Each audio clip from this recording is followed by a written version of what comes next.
We are in the first full week of America's latest war. President Trump, who ordered that massive attack on Iran over the weekend, today said that Operation Epic Fury will last as long as it takes, perhaps a month or more.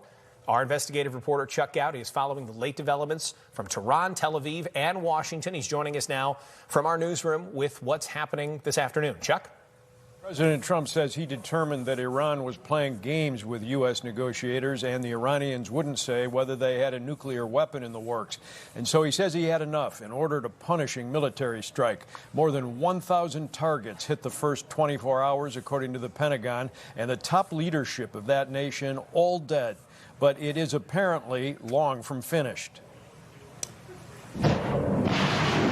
Early Saturday morning, a barrage of cruise missiles launched from the Abraham Lincoln Carrier Strike Group in the Arabian Sea off the coast of Oman. Simultaneously, warplanes were in the air from both aircraft carriers and U.S. ground bases in the Middle East. Destination: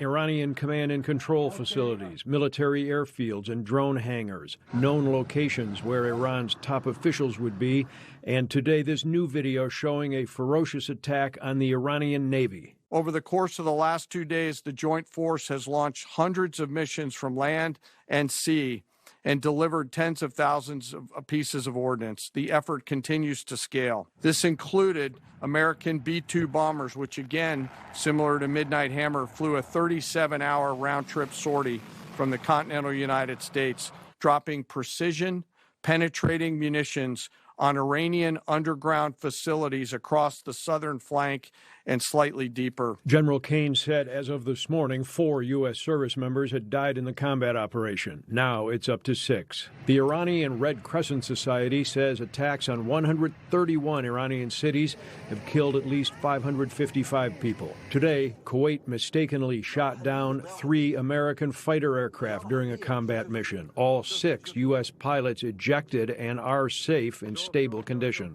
This is not Iraq. This is not endless. I was there for both. Our generation knows better, and so does this president. He called the last 20 years of nation-building wars dumb, and he's right.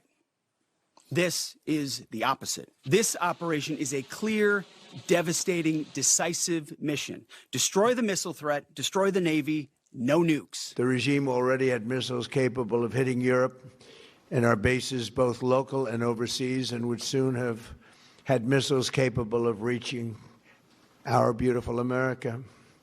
The purpose of this fast-growing missile program was to shield their nuclear weapon development and make it extraordinarily difficult for anyone to stop them from making these highly forbidden by us nuclear weapons.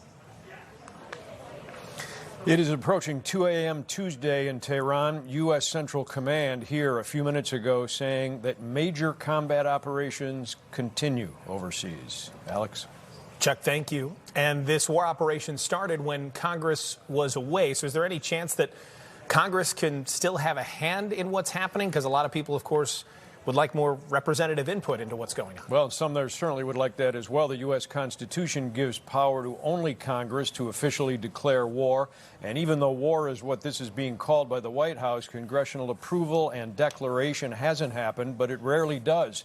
In more than 200 U.S. military campaigns, attacks, and wars, Congress has only passed a declaration of war on a few occasions. World War II, the most recent. Presidents have come up to assume this power and implement war the way President Trump has in this case. Alex? All right, Chuck, thank you so much. We'll, of course, stay on top of the developments in the Middle East through this afternoon and evening. You can see our continuing coverage on air and online as well at NBCChicago.com.